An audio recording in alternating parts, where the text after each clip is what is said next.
Hey there everyone, so today we'll be doing some momentum demos. Now what you need is something to write with, need your notebook, piece of paper. On the paper you're going to split it down the middle, then across the middle, and then we'll just number it 1, 2, 3, 4, and then you're going to need to do this on another page because we're going to have at least 8 of these. And so if you check, there should be some direction either in the description here or in our Google Classroom or from class on what page these actually should be on. So let's get to it.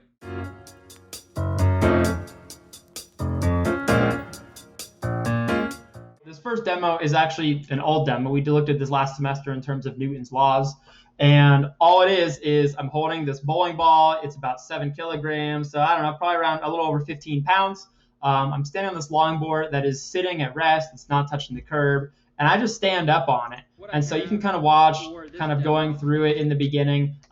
Essentially, I'm standing on it. I'm at rest. The bowling ball's at rest. The longboard is at rest. And what I want you to do actually with this first demo is first diagram it. So you're going to draw this as you see it right now, essentially. After that, you're going to draw what happens afterwards. Should be obvious, should be easy to sketch as well. Here's where it's not as easy. If your birthday was in the first semester or over winter break, you are looking at this as the system is the bowling ball, me, and the longboard. Everything here kind of combined. If your birthday is in the second semester or over summer, you're looking at the system of just the bowling ball, okay? And so what I want you to do is diagram before and after, and then actually write out kind of the momentum equation representing kind of before and after, and then a sentence or two explaining what is going on here, all right? And so we can kind of check, you can watch, see what happens. I might say pay attention to my feet, the longboard, me, the bowling ball, kind of just see what is happening overall to everything here. And this is hilarious because it's cutting my head off completely. And here we go. And it looks like I went, I don't know, 2-3 feet at least. And the bowling ball went much farther. It's out of the frame. And so that's it. Go ahead, explain that one. That's it for this demo.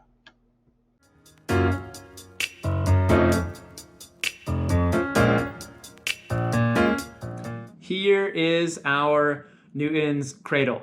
We have sphere 1, sphere 2, 3, 4, and 5, going from left to right. Kind of so we can talk about this really easily. They all have some mass, we'll just call it M, and they're heavy enough, they're massive enough, they have enough mass that we really get to ignore air resistance. They're just kind of plowing through the air. So we have no air resistance. They're attached by these little guide strings up top that have very, very little friction, so we get to ignore any frictional forces. So what I'm really trying to say is there's no non-conservative forces acting on this all together, okay? So really simple, you've probably seen this before. I pick one up, literally sphere number 1, and it just kind of ticks away. And so if we kind of watch this a little more slowly now, you can see I'll pick it up to some height h. I've done work to give it potential energy. I let go and it starts to fall down. It gains kinetic energy. It loses that potential. Right before it hits sphere 2, it has momentum m times v naught. If we just call the initial velocity down here, the initial velocity. And it's going to then kick up sphere number 5 about just as high as sphere number 1 actually was, which is kind of odd in all honesty here. And so really the question that I have for you, and then we'll kind of play and show some other things, is why is it that sphere number, let's kind of look at it the other way. Why is it I can never drop sphere number 5 and have these two jump up? Why is that the case, okay? You'll have to look at conservation of momentum. You actually have to look at conservation of energy. So this is also a review from last unit, because if I let go of this, it's always just sphere number 1 that gets kicked up. Why is it that I can't have this one come in and both of these come out? Okay, that's actually the question. That is the demo. That's what I want you to kind of sketch a little picture of just maybe right here and maybe right here, or maybe you sketch right here and then these two coming up, which is physically impossible because it seems like I can't do it. I can't chuck this down harder and have spheres 1 and 2 both get flown off, right? So now that we've kind of done that, let's just play. Let's look at some other kind of odd ones that I want you to think about. I'll pick 2 up, let go, 2 come out. So we have 2 come in, 2 come out. The one in the middle kind of stays in the same spot. I could go ahead, I could pick up 3. This is the odd one because I don't have 3 to kind of kick off to the side, right? So what the heck's going to happen now? Well, let's look.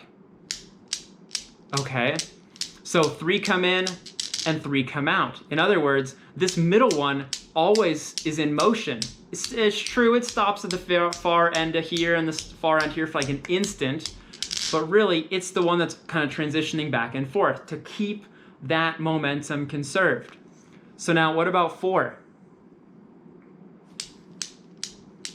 Okay, so 4 come in, 4 have to stay moving. So sure, sphere number 1 is gonna stay parked once it hits, just like how sphere 5 stays parked and these 4 keep moving forward. Kind of works the same way. And then we have 5. Okay, well that one's kind of boring. That one's not very exciting, but momentum is conserved, right?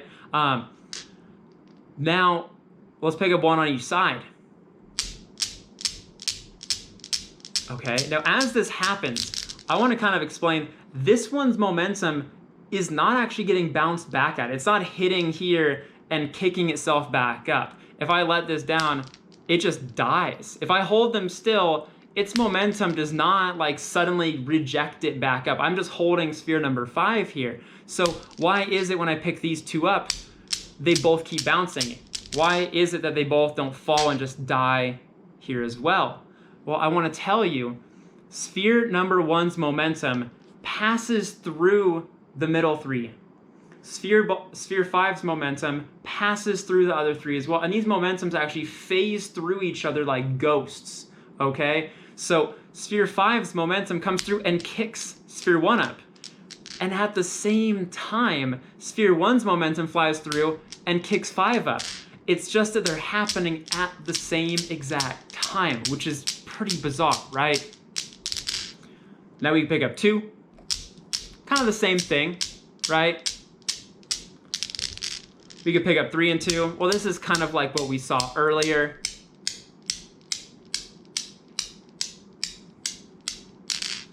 And then we can do some weird stuff where we can kind of get it galloping of sorts, right? And we just have to kind of time it right. And you can see the middle ones are doing the most moving and the outer ones are barely moving at all, right? Now, I'm not gonna ask you to explain that one. That's kind of a crazy one for momentum to kind of be expressed and explain it. But you get the gist. Momentum is still passing through and being conserved in every single one of these many interactions. So that's kind of the playing part. Hopefully you've really gone through and explained why I can't pick up sphere 5, drop it, and have anything but sphere number 1 get kicked off the other end. Why can't sphere 5 come in and then 1 and 2 get lifted up just going slower, half the speed, for instance? All right.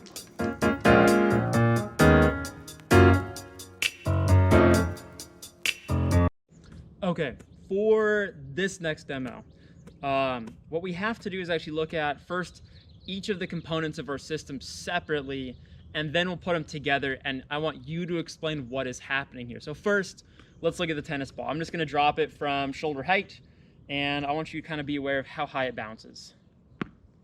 So I don't know, maybe about knee height, most way up the shin.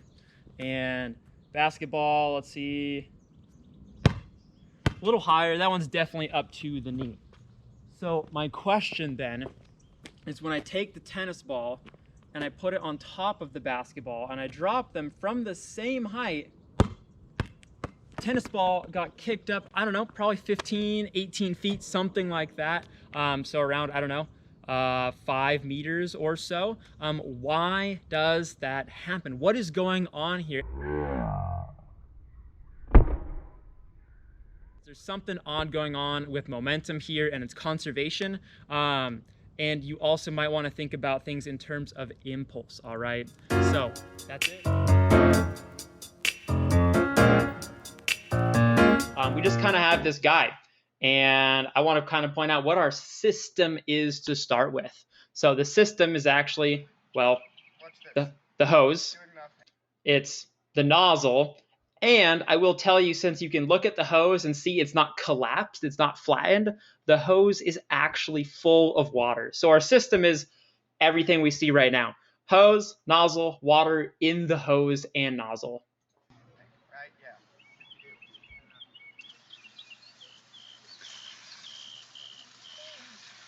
So now, as you're watching and seeing, the question really is, why does the hose, nozzle, water system float up, right? You see it kind of hovering up here above the air. And the question is why? I want to say, don't worry about the fact that it's kind of bobbing up and down. That's due to kind of an inconsistent flow rate of the water that's out of the nozzle. So really, the question again is, why does the hose raise up?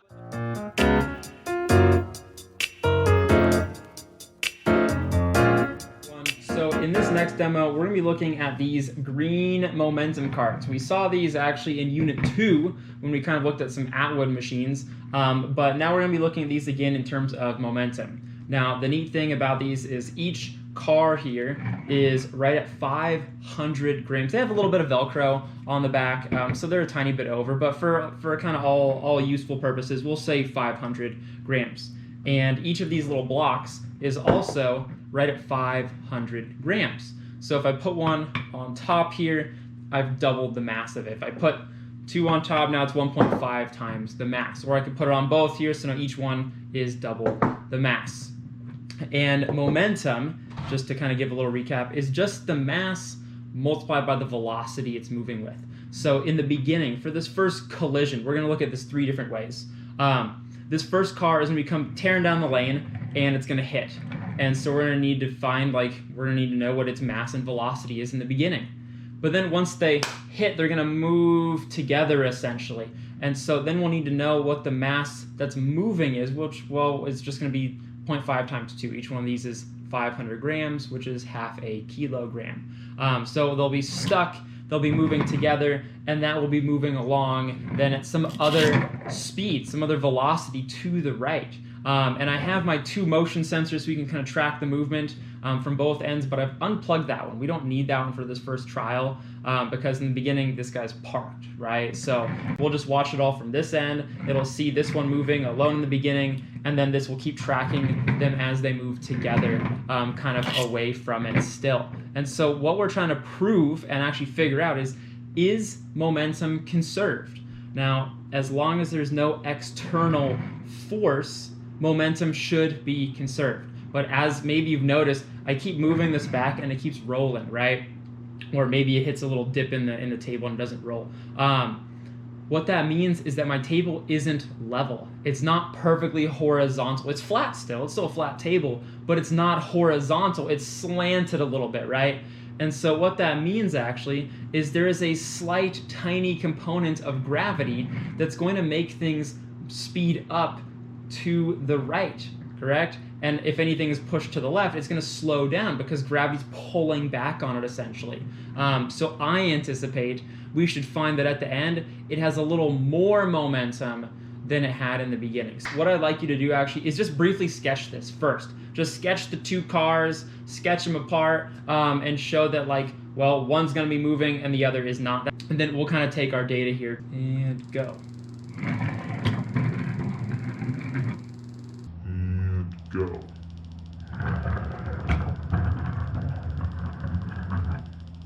In the beginning, I hadn't pushed it yet. And then from here to here, I have one slope.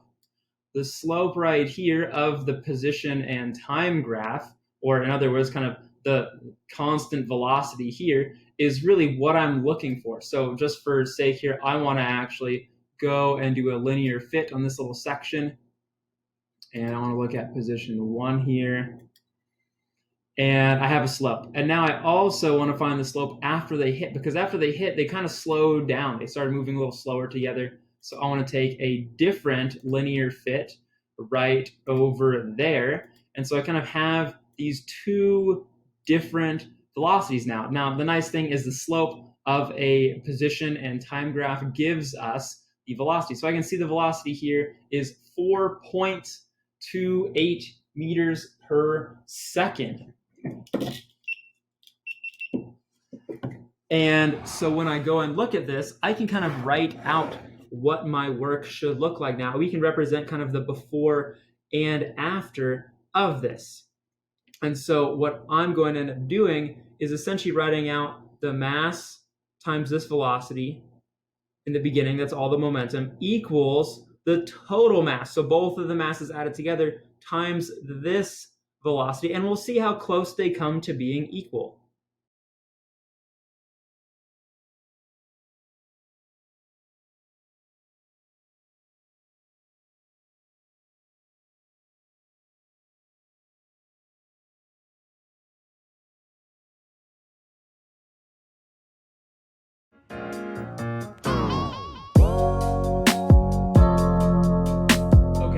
Now we're going to go through this another time, and instead we're going to add a mass onto the first car, the car that is moving actually. Now before we kind of jump into that though, I want to point out something from the last trial.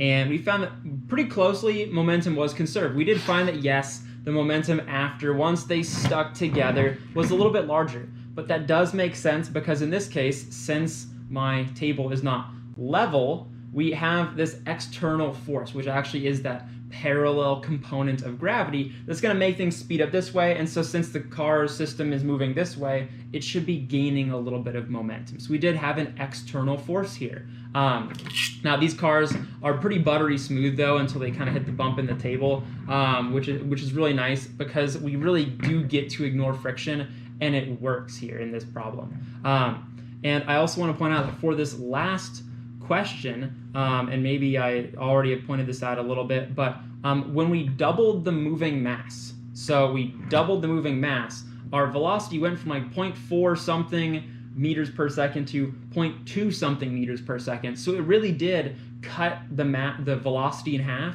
when we doubled the mass, which is kind of a neat relationship there. And it's because momentum is mass times velocity. So if you have the momentum has to stay the same and you double m, you have to cut the v in half, which is kind of a cool relationship. It's a lot easier than 1/2 mv squared. That squared part from lasting was definitely kind of a doozy at times. So now with this one, again, we just want to test and see, is momentum conserved or close to conserved, right? That's really what we're looking for. And so I'm just going to place our little mass here. 1, 2, 3.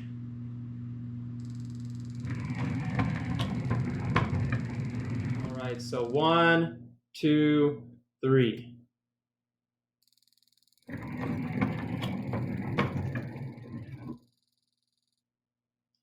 Okay, nice. And so we can see here again from our graph, we have a segment where really actually in the beginning, it's not moving. I haven't pushed it yet. It's moving. It has a steep slope because it's just the car with the mass on it moving.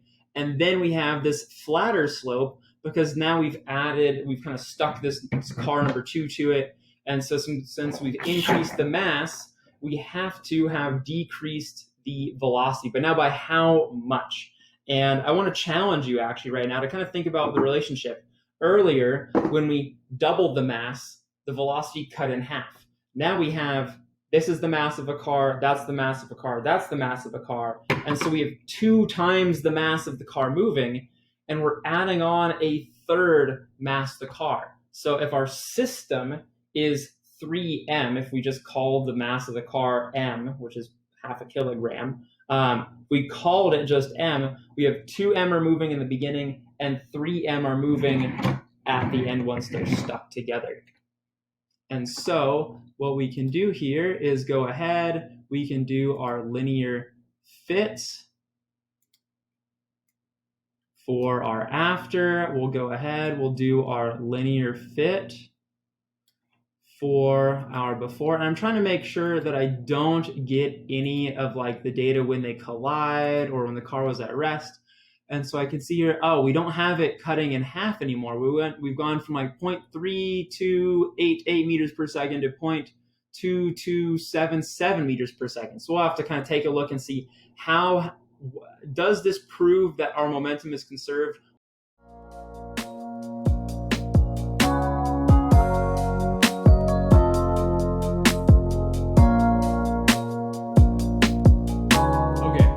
For our last trial, this is it. I'm not pushing a car, I'm not pushing the other car, it's sitting here. So right now, I bet if I asked you what the momentum is, you could tell me 0, right? There is mass, this has mass, this has mass. They're actually not stuck together. I flipped this one around, so the Velcro is over here, so they're not stuck together even. And it's stationary, so the velocity is 0, right? So that means the momentum must be 0. Now, the neat thing though is these have a little kind of spring that kicks out the back pretty hard. And so what I'm going to do is I'm going to push down on that, and the two cars are going to explode apart. So I'm going to use this mass and just tap down on it so my finger doesn't get in the way. And I have now both motion sensors hooked up. So we'll be able to see the velocity that this car has towards that sensor. This is sensor 1 in red. And then we'll see the velocity that car 2 has towards that sensor, which is sensor 2, which will be blue in our graph. And so really, we're just going to check and see, is the momentum still 0, right? Of the system, though. Because if you looked at just this car, you go, well, it has no momentum, and then it's going to be moving, so it will have some. This one will have some momentum, but it starts with 0. But as a system combined, these two should have 0 momentum, because one will be moving in the negative direction, one will be moving in the positive direction. Negative momentum, positive momentum should cancel out. So we should hopefully see they have the same momentum, but in opposite directions. All right, so let's take a look and see. Erase and continue. Against each other.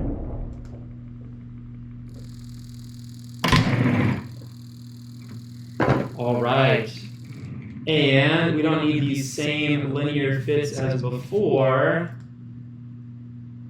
But we do want to look and see how they do together. We see that one is a little steeper, one is a little flatter. The red one's flatter. So you're going to go, wait a second. The red one has lesser velocity. The red one is going uphill, right? The red one's the one going uphill, so it should actually have a flatter velocity. We know that there is this external force of gravity because, well, my table isn't level. Or in other words, the blue one, the blue graph, that we can see is because this green car actually was going downhill. So it was actually getting pulled by the parallel component of gravity and going faster and faster and faster. So we can go ahead and kind of check both of these. I'm not sure if it will give me a graph for both or if I just have to pick one. It's going to just ask me for one and then we can do the other. So that's for our red graph.